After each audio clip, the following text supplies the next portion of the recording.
شعیب اللہ خان صاحب کے بیانات کے لیے مفتی صاحب کے آفیشیل چینل کو سبسکرائب کریں اور زیادہ سے زیادہ شیئر کریں۔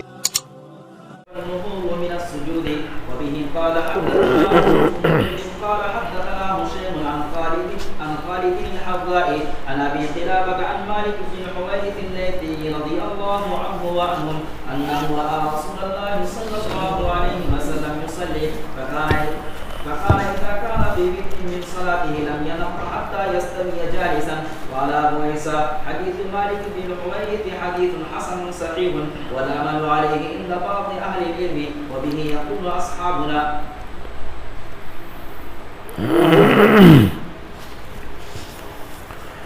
باب ما جاء فی النہوز من السجود، باب ما جاء کیف النہوز من السجود، یہ باب اس بارے میں ہے کہ سجدے سے اٹھا کیسے جائے گا، اٹھنے کا طریقہ کیا ہوگا۔ جب سجدے میں جاتے ہیں تو سجدے سے اٹھتے ہیں، اب اٹھ کر کھڑا ہونا ہے تو کیسے اٹھ کے کھڑے ہو، اس کے بارے میں یہاں پر حدیث لاتے ہیں حضرت مالک ابن الحویرث کی۔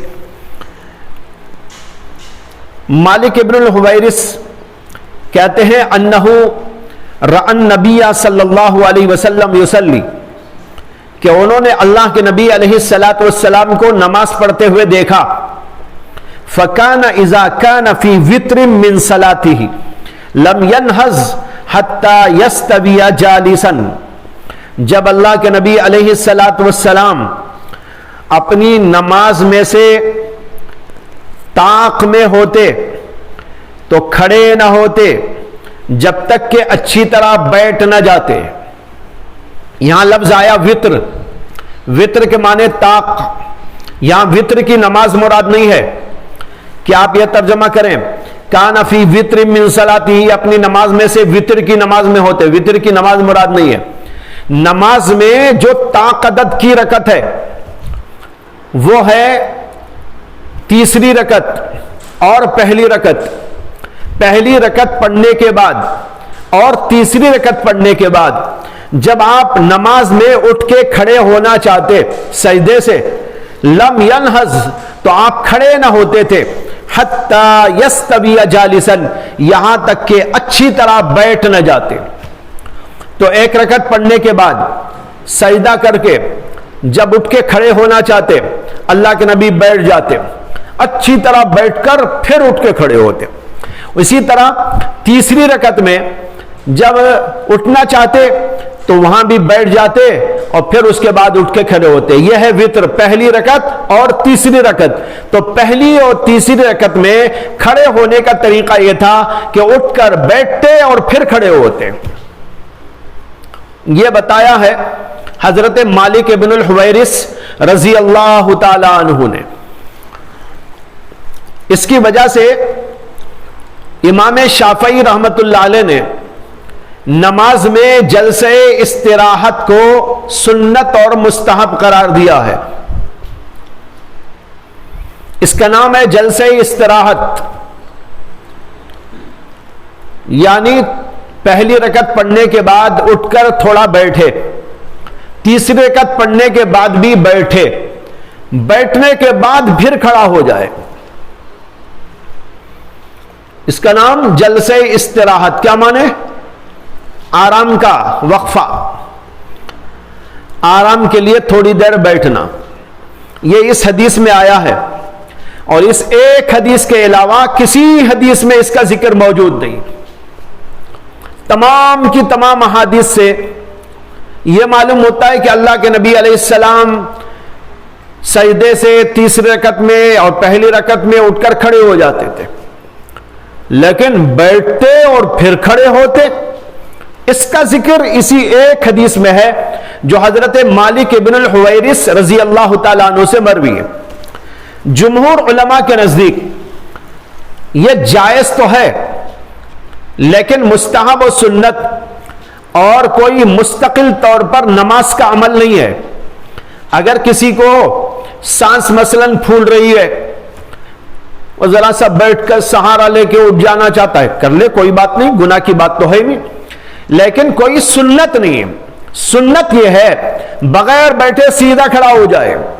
یہی مسلک ہے امام اعظم ابو حنیفہ کا، امام احمد بن حنبل کا، اور امام مالک کا، اور جمہور علماء کرام کا.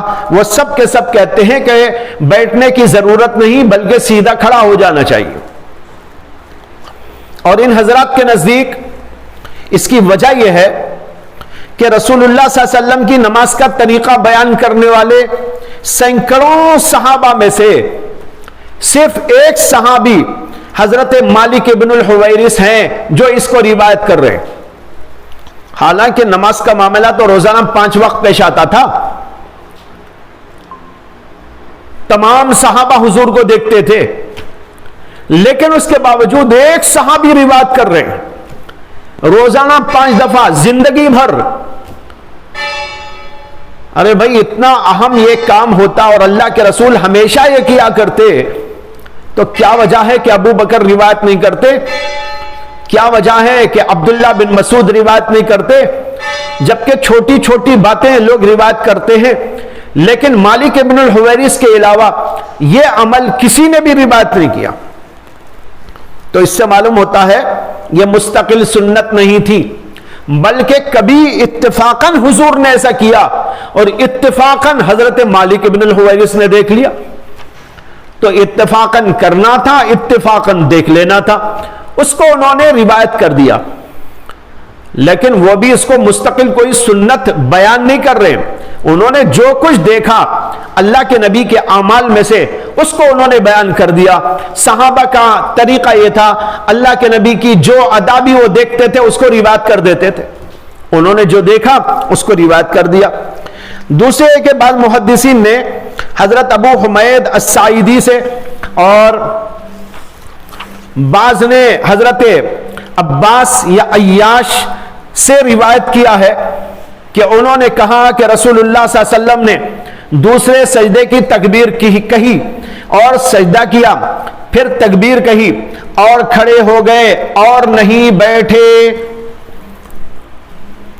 اب یہاں نہ بیٹھنے کا ذکر ہے اور اس کو روایت کر رہے ہیں حضرت ابو حمید الساعدی اور دوسرے حضرت عباس یا حضرت عیاش. یہ روایت ابو داؤد میں موجود ہے، صحیح ابن حبان میں موجود ہے، سنن بیہقی میں موجود ہے، معانی الآثار میں موجود ہے.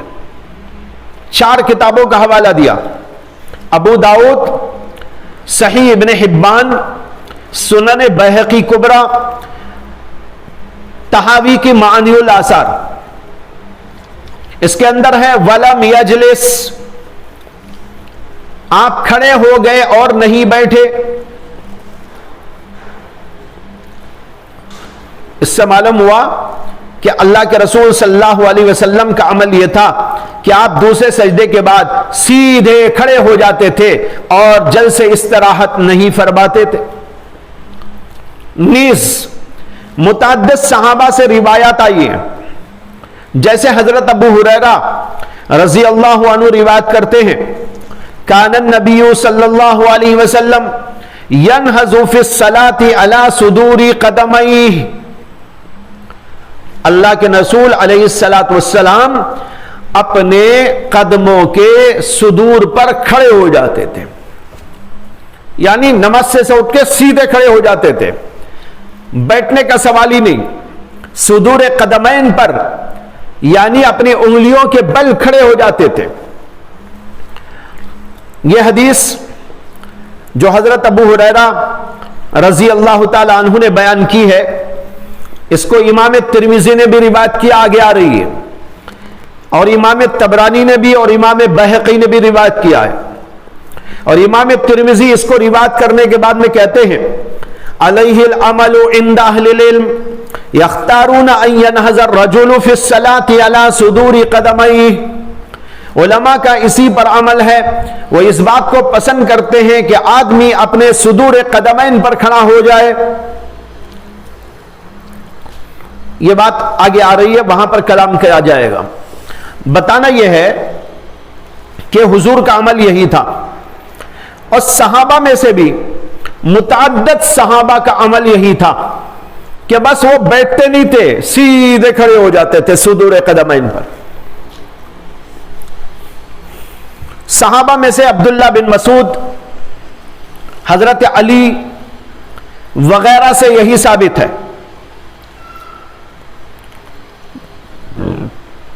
چنانچہ ابن مسعود رضی اللہ تعالیٰ عنہ کے بارے میں ان کے شاگرد عبد الرحمن بن یزید کہتے ہیں، میں نے ان کو دیکھا کہ وہ اپنے قدموں کے بل کھڑے ہو جاتے تھے، بیٹھتے نہیں تھے۔ یہ عبداللہ بن مسعود کا عمل ہے۔ اس کو بیہقی نے، عبد الرزاق نے، ابن ابی شیبہ نے روایت کیا ہے۔ اور وہب ابن کیسان کہتے ہیں، میں نے عبداللہ بن زبیر کو دیکھا کہ وہ جب دوسرا سجدہ کر لیتے تو اسی حال میں اپنے قدموں کے بل کھڑے ہو جاتے۔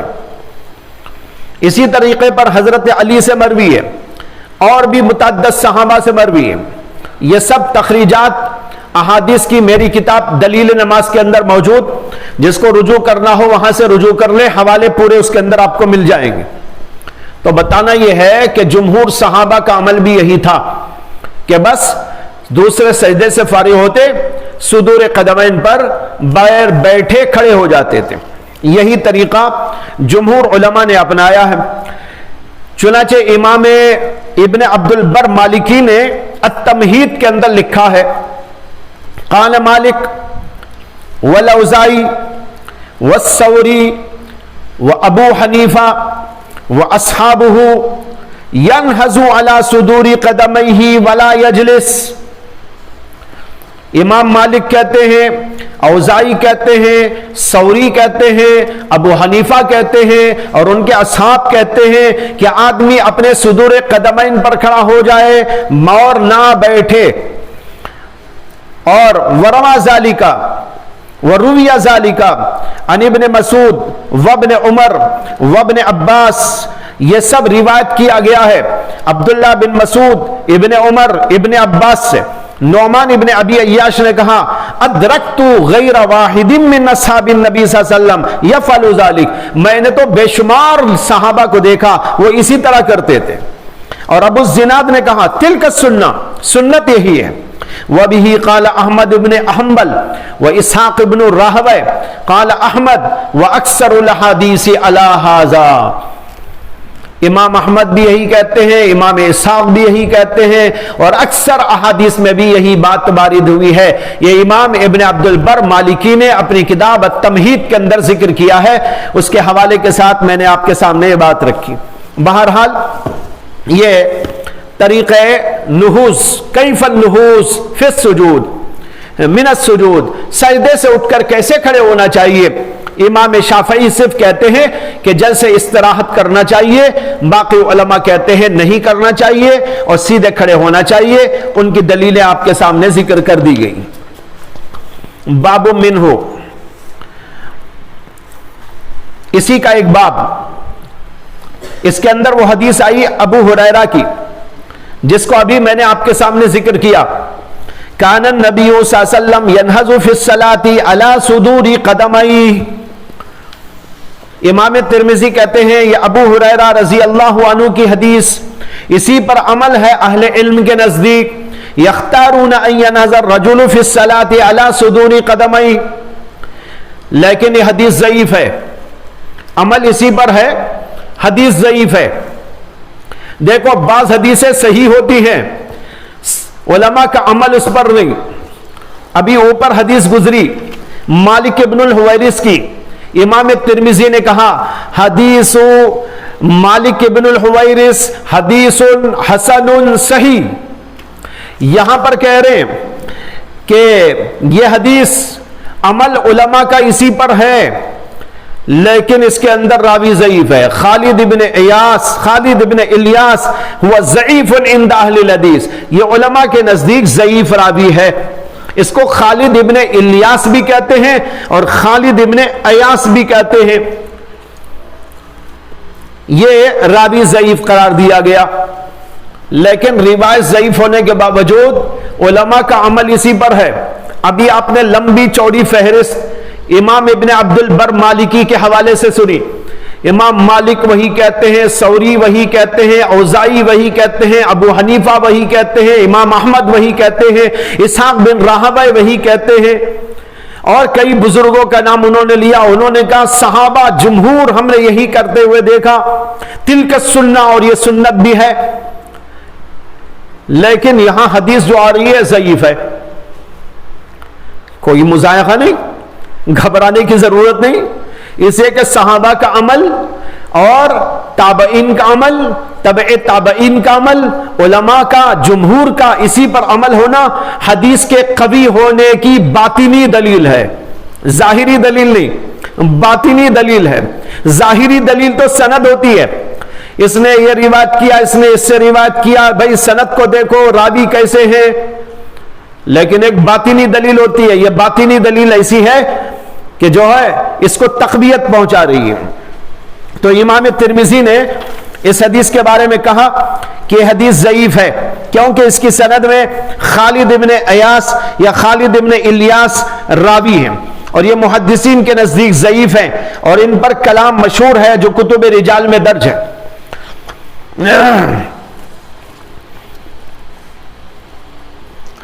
لیکن جیسے کہ ابھی میں نے کہا نا، وہی بات میں نے یہاں لکھی ہے. یہ بات کئی دفعہ کہہ چکا ہوں کہ جب کسی حدیث ضعیف پر تعامل ہو جائے اور علماء و ائمہ اس کو معمول بھی قرار دیں، پھر صحابہ کا عمل اس کے موافق ہو، تو یہ حدیث کی صحت کی علامت ہوتی ہے. ظاہری طور پر سند کے اعتبار سے وہ قابل اعتبار نہ ہو، لیکن تعامل صحابہ، تعامل ائمہ اور ان کا فتویٰ یہ حدیث کی صحت کی دلیل ہوتی ہے. تو بہرحال یہ بات آپ کے سامنے آ گئی. چلیے آگے.